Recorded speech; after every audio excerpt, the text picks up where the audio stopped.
Thank you for joining me back. This is Alexi Bailey, and this is the Tell It Like It Is podcast.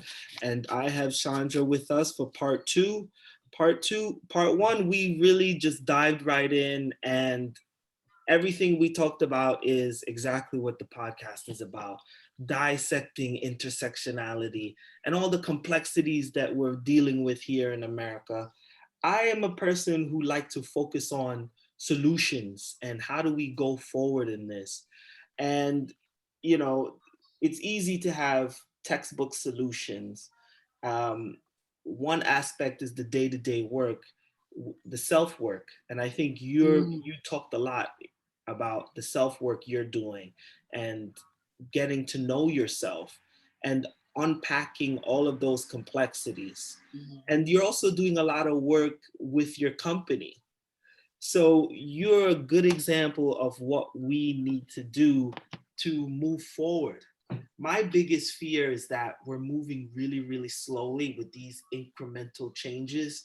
And when we make these incremental changes, the underlying issue still remains. So, yes, we took down the colored bathroom signs, but yes, we integrated you into our schools, but people are still feeling it, if not worse than they were in the 60s. So, it's one of those things where I'm afraid that 20 years from now, we'll have all of these integrated. We'll be counting Black CEOs, we'll be counting women executives. Meanwhile, people are still being shot. They're still being pushed. They still don't feel like they belong in white communities when white people want to be like, it's not going away. So I'm afraid that 20, 40, 50 years is going to go by, and you know your grandkids will be still dealing with this. That's my biggest fear.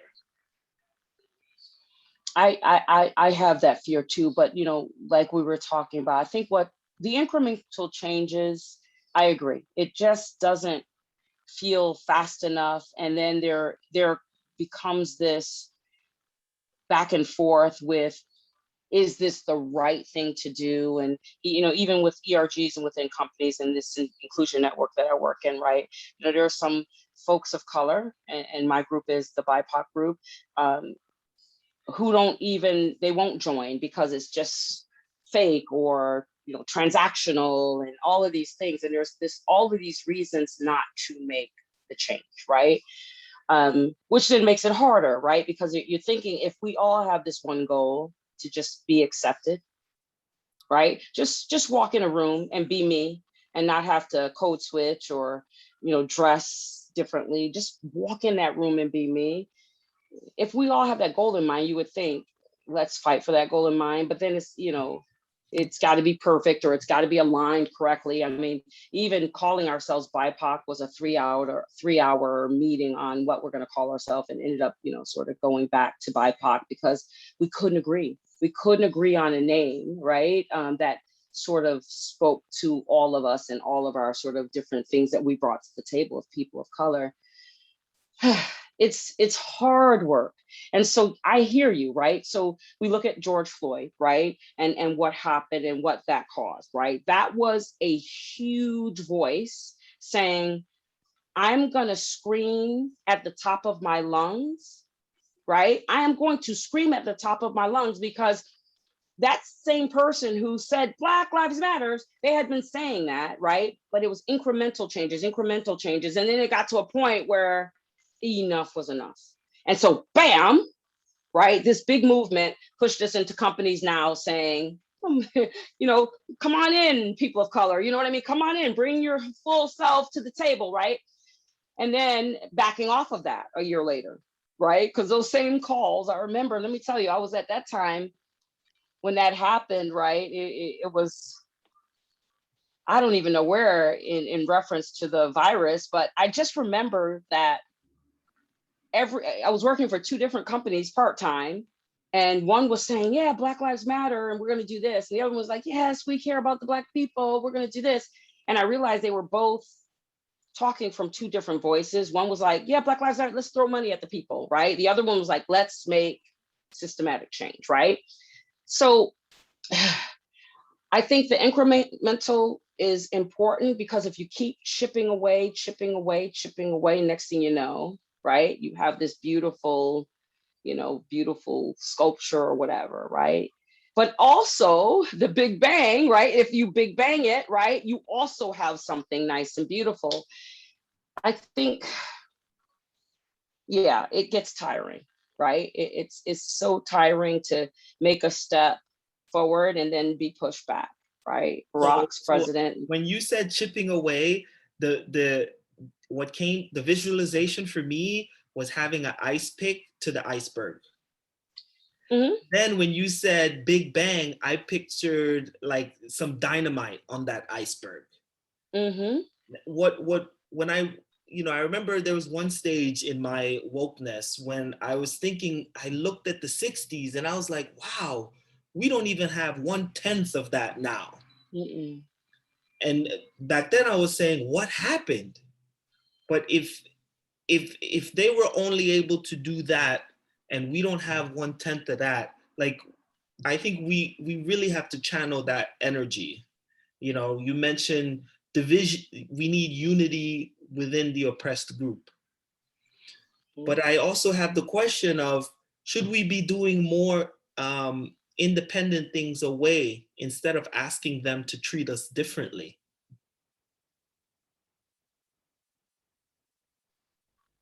Yes. And so one of the things you said, right, when you brought us back, right, that I had been doing the work, and I thought, I'm glad he got that, right? So going back to what I talked about is showing up in this space, right?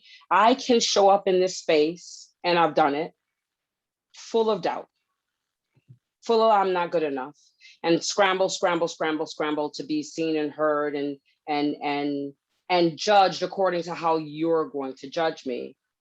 Or I could, where I'm leaning towards now, and when I say leaning towards, because the work on myself and unpacking my own bias and unpacking my own lack in my head is leaning towards understanding that, just like I said earlier with the marathon, I am going to try to marathon this.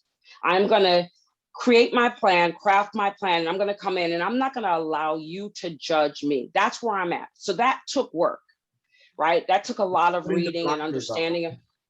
Exactly. Yeah. Reading, understanding about myself. I'm wearing my hair in locks, right? Which I would have never done, because when I step out of that room, my mother will be like, oh, wow, your hair looks a little nappy. Oh, yeah, it's a little fuzzy. It doesn't look shiny. Like, you know what I'm saying? Because guess where she grew up, right? Like, so she's bringing all of this stuff that she had to do in order to survive. Right. And she's pushing it on me, right? And I'm listening to it because that's my frame of reference, right? That's how I was taught. And so I had to unpack that it was okay to wear my hair in dreads. Like I had to be okay with that. Like I literally had to be okay with going to work with my hair short and in a natural style. Like that took guts and courage. Absolutely. And it took, I'm not kidding you, it took one person in a meeting saying, I want to invite you to this meeting, higher up meeting, because I have been doing a great job and I got my natural hair. This is not my current company, but a company way back. I'm wearing my hair natural and blah, blah, blah. And I'm in, I got my suit on and I'm looking great. Makeup is done, you know what I mean? I got my nice green eyes and my caramel skin, so I can just pass that paper bag test, right? And I'm like, I feel like I got a seat at the table and I'm literally the only Black person in the room, but I feel like I'm bat my green eyes as much as I can because hello, I know that this has gotten me there. That's a privilege. Honestly, I realized this, the tone in my voice and what I learned when I went to that all white high school. I know how to code switch. So that not everybody has that ability. And it's a skill set to code switch, in my opinion, right? I literally use it. I switch, right? I should be able to self and being. One person said to me, I want to invite you to this other meeting, which was higher up. But now I just want to make sure that when you come, that you are looking your sharpest. Now, I had on sharp ass suit. I know it was sharp because I've seen it in the magazine, right? I know I was dressed sharp, right? Shoes were not red bottoms, but close to it. Like I know I was sharp. So as I looked at myself and he said that to me, white male, what about me, right? What about me was unacceptable? Now, I could have shown up at that same meeting in that same suit, right? Because again, when I looked around that room, I was the sharpest tack in that room, right? The only thing that was different was my hair was curly, right, and not straight. So guess what Chandra did to that meeting? I straightened my hair and I wore the same kind of suit. And he said, "You look good. You look sharp." Now, he didn't have to tell me to do that. He didn't say, "Chandra, I don't like your nappy hair." He didn't do that. He put it out there and I took it full force. I didn't have to. Now, today I would have shown up, even dressed down a little bit more, right? Almost as a way to screw you up yours, right? And given that same presentation, right? With my natural hair, right? But I didn't. I straightened my hair, and then he said I was sharp, right? And so that's kind of how I lived my life. And so when I stepped into those rooms, it's not necessarily that they say, "Hey, we don't want you here," like they did in high school, right? They said that we don't want you here. We don't want you guys here. Throw rocks at our bus, whatever. They didn't say that. So here's what's different, right? Like in the 60s, they said you can't eat at this counter. You got to ride in the back of the bus. Color people here, right? And then we the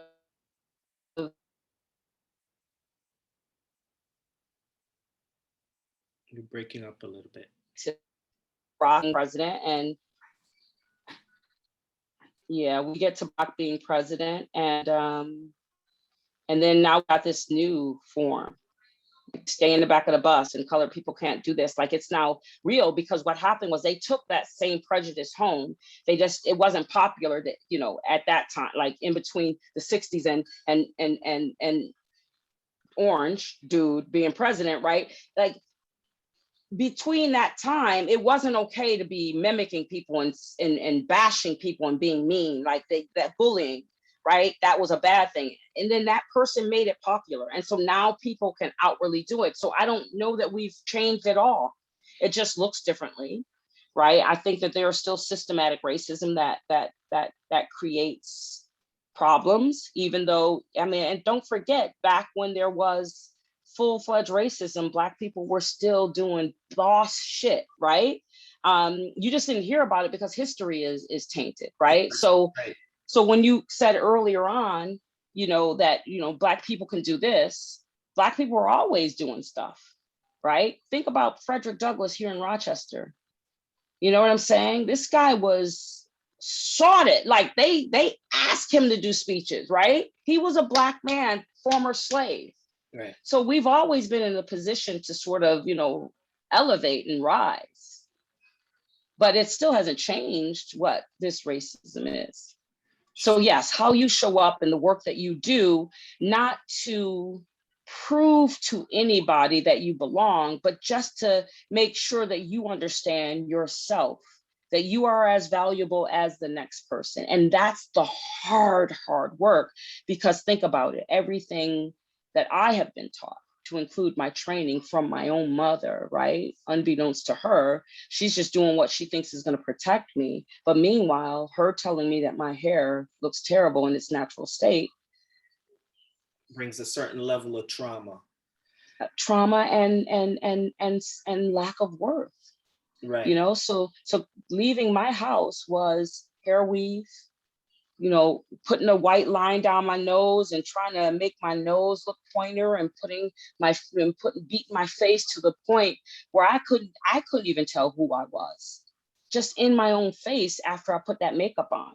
And I still put that makeup on today, even though it's not on my face. It's in how I show up. It's how I speak. So I'm learning to have these conversations when I see When I see something that I think is not quite right, whether I'm a woman or a Black person, like if to me, if I think that there's something wrong, I'm gonna say it. I had a conversation yesterday with a guy and I asked him three questions, one of our vendors. My first question was specific about the product. My second question was how he felt about the product and what his favorite. And my third question was, when I look at your social media reach, why don't I see Black people? Mm. Why don't I see Black people? Why don't I see people of color? Wait, so I know we're wrapping up, but I have to say it one more time, right? So here's the deal, right? These white is the ideal, right? So if you're trying to sell Gucci bags and these luxury items, you put a white person on there and Black people buy it, right? Hmm. Because we aspire to that. But Hmm. if white people are seeing a lot of Black people in your advertising, I think it's gonna hurt the brand. And that's not my personal opinion. That's based on that's what they're thinking. Mm. So I think a big part of this whole I think a big part of the fix is to for Blacks to develop their own spaces, their own brands, their own communities, their own restaurants. They're like, when we all know what Applebee's is. Imagine Hmm. if we had Mr. Hucklebee's all over Hmm. America. You walk in there and it's like, you know, everything's Black. And white people would go there because they want to have that experience. I feel like we're missing that. Where's the Black chain? You know, No, I agree. I agree. I totally agree. Now, I hear you. That's a big question for myself, right? As I walk through this world, and even one of my friends challenged me, "Why are you the only? Every single job you work, you're the only Black person there. Every single place you go, you're the only Black. Like, why do you choose that?" And I think that the short answer is, I know I belong, so I'm gonna bust through. That's just kind of like the inner inner part of Chandra.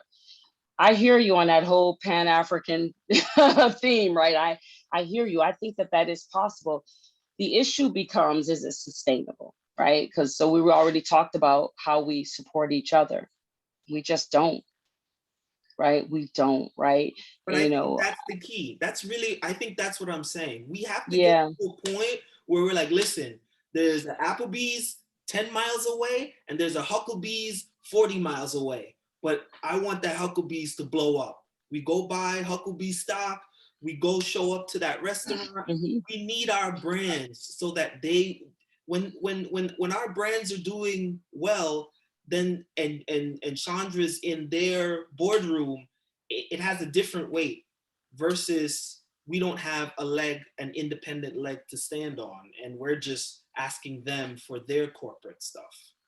And I think I hear you. we need to, I think that's something we need to build. And we really have to look ourselves in the mirror and really have this conversation more so we can say, all right, I'm willing to put a portion of my retirement into that, and not have it be like something that was good for a while, like Carl Hmm. Nine or something like that. Something that will follow through, and stay like as a staple that Black people, this is our brand. Yeah. I agree. I hear you. and I not hear sell, you. and not sell it to people when it gets to a certain size. It's something that Hmm. has to stay Black. Yeah. Yeah. But then you get caught up in the grind, and I honestly, I'm right now, I'm kind of glass half emptying this, right? Is that when it does blow up, like you said, then what happens is then we We lose. sold And I, BET.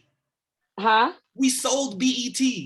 See, yeah, see, and stuff like that, or like the FUBUs and the, you remember all of those, right? Like, so, but what happens is this, right? And then we're Is back to zero. exactly, yeah. And then as soon as, guess what? As soon as we sell it, right? Then they come in and say, "Oh, let's make this palatable so that we got more white reach."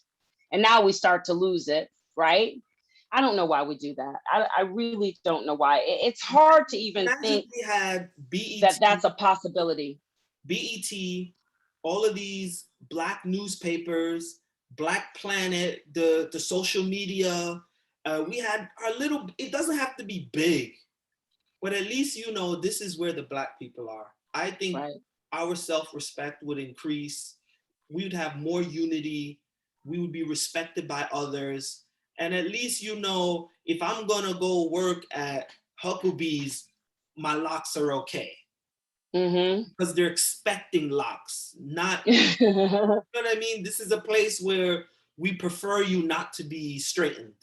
We prefer you to speak the way you want to speak. We need that, no matter how small it is. Right. I agree. I agree. And I'm using this little platform to be a voice for that. And my goal is to get more people on board, get the voices out there, and like we have to do crowdfunding. We have to do Mm-hmm. these kinds of things and say, all right, we need to raise $10 million for the flagship. And when that flagship opens, people are flying in, you know, and really keeping it going. Yeah, that would be beautiful, right? It would. It honestly would be beautiful. I hear you. I hear you, and I agree with you too. I just the problem is going back to what we think is success. So going wrapping this up, right? Is then what is success? So in that beautiful world that you just created, right? Success would be us authentically living in our own little space and not feeling like we have to code switch or anything because we are in our community, right? But what happens is the reason why it gets sold and our stuff is stolen is because success to somebody else is reading money, right? And so now we've got to sell because we're not happy, right? Running around in the projects just being happy. And in my community, right? Happiness is six figures. Happiness is something that is determined by somebody else. So because we're riding that wave, right? Now we're doing now we're working against ourselves to get to that attainable happiness or that conventional happiness, right? And now we're screwed up because now it's sold to somebody else where they're turning it, and now we can't even work there. And now we got to straighten, you know what I'm saying? And it just sort of falls into the same thing that we're trying to avoid. So yeah, I hear you. I think it starts with though, I think it starts with education and understanding. And when I say education, I don't mean like, getting yourself in debt for the rest of your life type of education. I think it's education meaning read and understand, not not the books that are out there by the same people that are oppressing us, but about our real history, Right. about our real history and really working to unpack this miseducation that's been heaped on us and that they're still trying to fight for, right? Yep. Like, Still are exists. you Still going. serious? Like, you can't talk about slavery in its right form in schools. Like, kids are too young to learn about what actually this human trafficking was all about. Like these people who human traffic, grown people and babies and women's, right, and kill them, and you can't talk about that because it's going to hurt somebody's feelings. It's going to hurt somebody's feelings, right? So it's education. We got to understand our history. We got to demand. I love that professor, and I'm a little a little older, and my mind is not as sharp as when I was young. But that professor that was working at that college and they didn't give her tenure, right? You know who I'm talking about. I don't. Her name escapes me right now. And then she went to an HBCU school, right? And she said no to that. And then they said, oh, okay. After the backlash, right? Then she went to Howard. Right. You know who I'm talking about? That Yes, this is Nicole. yes, right? New York Times. Like we need more of that. We need so this is talking about exactly what you're saying. Screw you. You didn't want to give me tenure. So guess where I'm going? Guess where I'm going? Like, yes. Like to me, That was the highlight of 2021, right? Yeah. Her saying, screw you. So this is the New York Times. She works for the New York Times, and she's the one who came up with the 1619 project. And I respect her a lot, and I did see that story. And she's the one who's brought this critical race theory conversation to a head right now. Like, Yes. in a lot of ways, like, my eyes are really on her because she's really doing the big work. She really challenged single-handedly with her job at the New York Times. Everything you said reminds me of, I think she's doing at the New York Times. And, you know, the New York Times wants to be progressive, and, you know, their coverage has not been fair. And this was their one moment to get it right, and they went for it.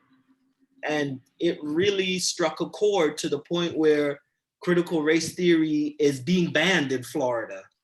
So it's super real, all of these things. And yes, I have a lot of respect for her. Very specifically, that 1619 project I'm a big fan of that. And I'm about to order the book and get deeper into that. Not so much because we didn't know, but the fact that she put it out there for everyone else to grab onto it and really wrestle with it. It's 400 years, and we still, you know, not getting our tenure. Even after I wrote the best story in 2021, like, are you serious? Yeah, exactly. Exactly. And so I think that, you know, we end with that, right? Like, it's understanding who we are, right? And valuing who we are through our own education, right? Like, through really unpacking what somebody told me. You know, what I've come up in terms of just working throughout my entire life, and I learned this in a retail environment, right? Was I don't go into any conversation with my boss, whether they're calling it a calibration or a review or whatever, however they phrase it. I no longer walk in there. I used to walk in no matter what level and how much money I was making. I would walk in making sure I had all my ducks in a row about projects that were successful on paper. I can actually show you the documentation. And I came in with those numbers. And even if the work that we were doing was supposed to do one thing sort of transformative, right? And then now I'm bringing the transactional, because that's what folks understand, right? I remember coming into those reviews still with all of that ammunition written down, still going in there hoping that they like me. Right. Even though I'm hitting all those marks, I'm hitting the metrics, I'm literally doing work. People are giving me praises. I'm printing note every time they print it. I bring in with me the stack of papers from people saying to me. I used to have something I started in sales called that brag book, right? Where it's just pages and pages and pages of people just singing my praises, right? It took one person to say I didn't do a good job, even though the people, our audience, our clients said, oh my God, thank you. Oh my God, thank you, right? For me, that's what I was looking for. One person in the room saying, I learned something, I've transformed. Right. Because you said this, I now do this. To me, now, and by the way, that was the goal of this whole project and whole team, was to transform, right? But then have this transactional leader come and say, you sucked. You didn't do this, you didn't hit this mark, right? But meanwhile, I've got 3 of those people, right? We're trying to hit one person to transform. I got 3 people that will say out loud, and for her to tear me down. So now what I do is I walk in, not trying to get your respect, not trying to get your praise. Where I've changed, and this is the biggest change that I've made today. I walk in, I'm laying down the facts, right? And we're having a conversation about it. I'm no longer gonna let anybody review me. Right? You take from this conversation what you need to take for, what you need to write down. But as a person, I'm coming in with that piece of paper and I'm telling you the transformative shit I've done. That's where I'm coming at. right? And I'm telling you why I've come to that, meaning what our goal was, right? Because I am in line with our goals, because yes, I've agreed to that part.